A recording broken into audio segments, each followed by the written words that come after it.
그래서 어느 신문에서는 제왕적 대통령이다 뭐 이런 얘기하는데 사실은 청와대에서 용산으로 간 이유가 제왕적 대통령이 안 되려고 간 건데 일부에서 자가당착에 그러잖아요. 빠진 것 같아요. 영국으로 간 것은 네, 용궁. 예, 네, 용산을 영국이라고 다 국민들은 일부에서는 표현하는데 영국으로 간 것은 도스태핑해서 한 번씩 재려고 한 거다. 그런데 저는 거듭 말씀드립니다. 윤석열 대통령이 당선됐기 때문에 성공해야 돼요. 네, 네, 그렇게 하기 위해서는 지금 검찰총장이 아니다. 네, 네. 대한민국 대통령이다 하는 마인드, 액션 이런 것을 고칠 때가 됐다. 지금 현재 내일 모레 집권 100일 네. 예, 우리 국민들도 언론도 또 정부에서도 청와대에서도 아마 외국에서도 평가를 할 거예요. 네. 이때 뭘 내놓을 거예요? 뭘 어떻게 하겠다는 거죠? 네. 지금 국가가 어디로 가고 있는지 네. 이거 하나도 안 내놓고 있으니까 그러니까 지금 그 100일이 다가오는데 윤석열 정부에서는 나름대로 일을 하고 있었다고 생각하잖아요. 근데 다른 이슈들이 다 덮어버려 일한 가지고 것은 뭐 했는지 잘 모르겠다. 국민이 평가하는 거예요. 국민들이 평가하는 것은 윤석열 정부는 문재인 정부의 잘못만 얘기를 했다. 네. 그러면 거기가 잘못했으니까 역설적으로 보면은 정권 교체가 돼서 대통령 됐잖아요. 그럼 하다못해 문재인 정부의 반대로 해 나가면은 박수라도 받을 수 있어요.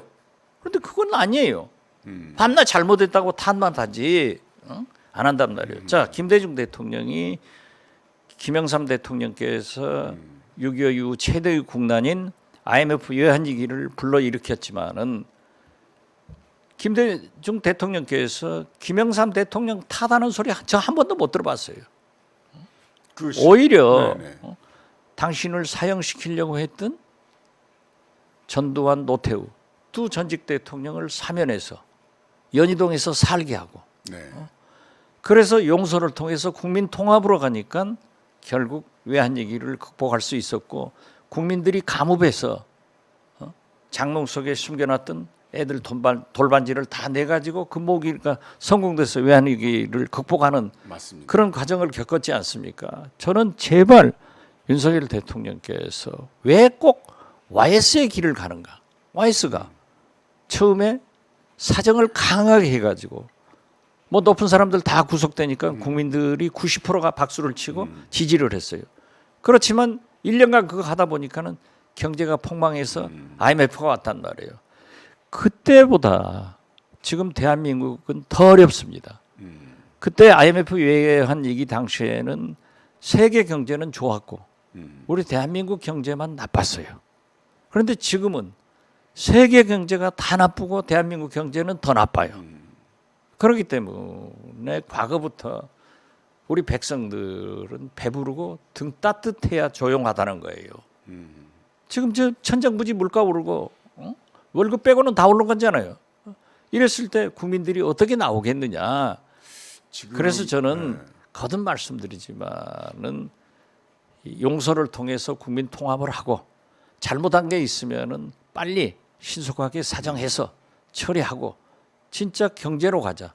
네. 그런데 내가 자꾸 얘기지만은 저 아무것도 안 했는데 내가 국정원 개혁하고 나온 사람한테 저 잡으려고 하더라고요. 그래서 제가 그랬어요.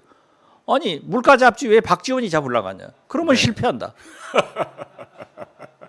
그게 이제 시장님께서 그렇게 말씀하시니까 제가 이제 당시에 뉴스 앵커를 했잖아요. 그렇죠. 그러면서 다 기억을 하는데 고 김대중 대통령께서는 무슨 중요한 사안이 있을 때마다 원로를 초청해서 식사를 하면서 대화하고 설득하고 설명하고 그랬습니다. 그렇죠. 대표적인 게 전직 대통령들을 꼭 초대를 했어요. 그렇습니다. 외국 갔다 오시거나 국내에 중요한 문제가 있을 때는 전두환, 노태우까지 김영삼 대통령은 말할 것도 없이 이 전직 대통령들을 다 청와대에 모셔서 식사를 하고 설명하고 그랬단 말이죠. 이게 국민 통합하는 아주 중요한 수단이 되지 않았을까, 방법이 되지 않았을까 하는 당연히 생각이 그렇게 듭니다. 하셔야죠. 아니 자기를 죽이려고 했던 전두환 노태우를 청와대 초대해가지고 그게 한두 번이 아니었습니다. 지난 에피소드입니다만은 네네. 우리가 최규화 대통령님은 말씀을 안 하시는 훌륭한 그 외교관으로 별명이 뭔지 아십니까? 용각산. 그런데요. 이 소리도 안 납니다. 저 소리도 안 납니다. 예. 그런데 최규화 대통령, 네. 전두환 대통령, 노태우 대통령, 김영삼 대통령 이렇게 이제 초청을 해서 식사를 하시는데 제가 배석을 했어요. 네네. 최규화 대통령이요. 맨 먼저 김영삼 대통령을 소위 조지는 거예요. 아무것도 모르는 사람이 대통령 해가지고 경제를 망쳤다. 하니까는 노태우 대통령이 진짜 형편없다.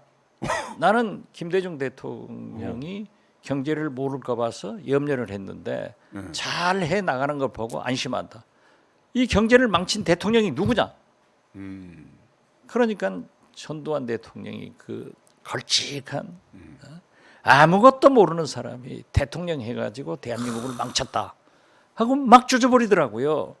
그러니까 김영삼 대통령이 아무 말씀을 못 하셔요. 그런데 그 다음에 초청을 하면은 나는 독재자 전두환 노태우하고는 자리를 함께 하지 않겠다 해서 그 다음에는 잘 이루어지지는 않았지만은 그러나 김대중 대통령은 전두환 노태우 대통령을 별도로 네네. 초청을 해서 말씀을 들었어요. 물론 그것 때문에 지금 뭐 극렬한 세력들은 왜 전두환 노태우를 그렇게 했느냐 하는 비난도 있습니다만은 어떻게 됐든 대통령은 말씀하는 자리가 아니에요. 듣는 자리예요. 네. 그렇기 때문에 또 비서실장, 대통령실장도 대통령실에서도 만들어 드려야 돼요. 제가 비서실장을 하고 청와대에 있으면서 이렇게 보면은 대통령의 일정을 저는 알잖아요. 네네. 그럼 오늘은 아침 식사가 비었다. 점심, 저녁 이렇게 비면은 저는 그때 김수환 추기경님이나 네네. 강원영 목사님이나 박건상 네네. KBS 사장님 같은 원로 대통령한테 직언하시는 분들에게 전화를 해요. 제가 박건상 사장께서는 박지원 실장님을 잘라라고 하셨어요. 자르라고 했죠. 저놈이 간신이라고. 그래도 제가 계속 만나게 해드린 거예요. 그러니까 김대중 대통령이 네. 박 사장, 박지원이가 그런 사람이 아니다. 네. 지금 박 사장이 나한테 박지원이 간신이니까 자르라고 해도 계속 만나게 하는 사람이다. 하니까 박건상 사장이 저한테 와서 잘못했다 하더라고요. 그래서 선생님, 제가 사장님이라고 안 했죠. 선생님은 그런 얘기를 대통령께 해줘야 되고 또 저도 그런 얘기를 들으면 조심을 하게 됩니다. 이런 자세였어요. 그런데 예를 들면은 제가 전화를 하죠.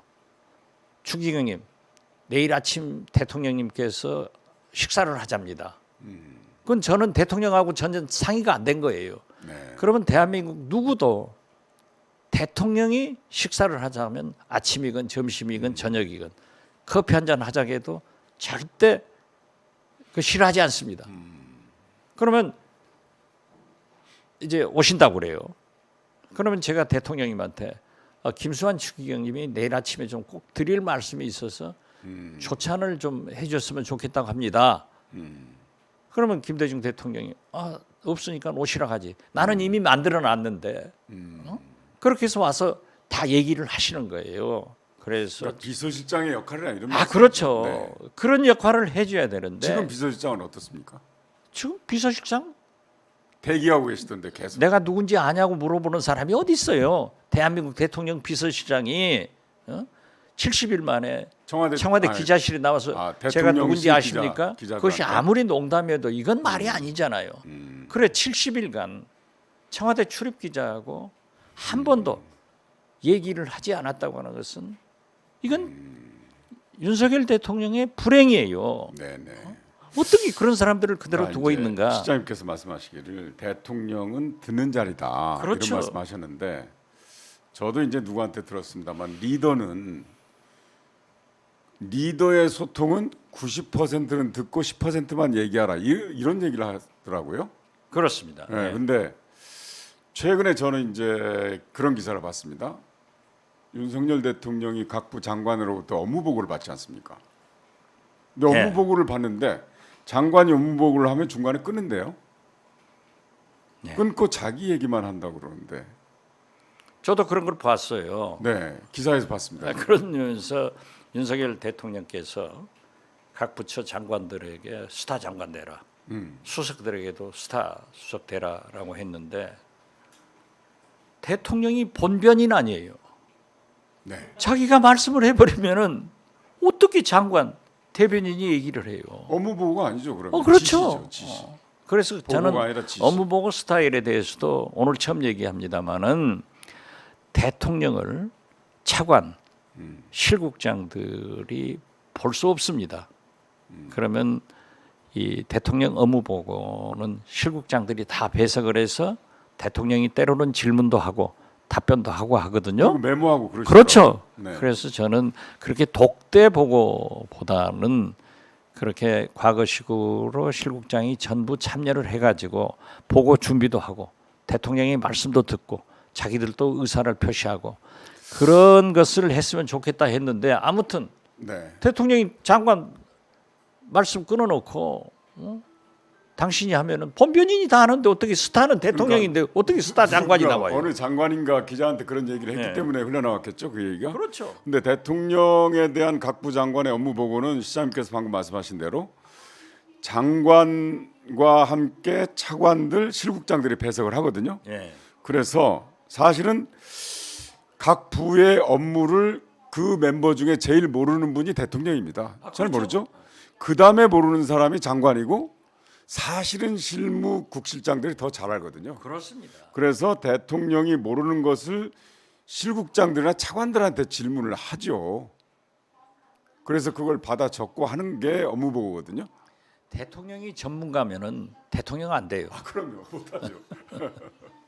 아니 그러니까 네. 지금 저도 얘기하다 보니까 아, 나도 리더가 되기는 틀렸구나. 왜냐하면 저처럼 말 많이 하는 사람이 어디 있어요?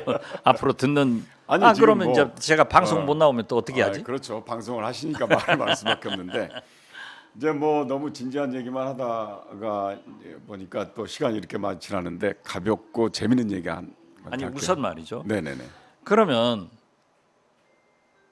윤석열 대통령이 이 문제를 어떻게 처리해야 되느냐? 네네. 예를 들면은 어떤 경우에도 이슈가 이슈를 덮는다고 하지만은 경제, 물가 문제의 이슈를 덮을 것은 아무것도 없습니다. 네네. 두 번째, 북한의 핵실험을 이슈를 덮을 것은 아무것도 없습니다. 맞습니다. 그리고 지금 현재 이 집권 100여일간 아무것도 하지 못하고 대한민국이 어디로 가느냐 하는 비전도 제시를 못했다고 하면은 대통령 책임제에서 대통령은 옛날부터 이 임금은 무치라는 얘기가 있어요. 네네. 그게 저한테 뭐 너무 또 고리타분하다, 꼰대다라고 하지 마시고 그래서 도마뱀도 몸통을 살리기 위해서는 스스로 팔과 다리를 잘라내는 지혜가 있습니다. 네네. 그래서 지금 현재 윤석열 대통령이 하실 일은 당, 정부, 대통령실, 즉 옛날 비서실 이 당정대의 인적 개편을 빨리 해서 새로운 모습으로 국민들한테 보여주는 것이 가장 필요하다. 네네. 저는 대안으로 이것을 말씀드립니다.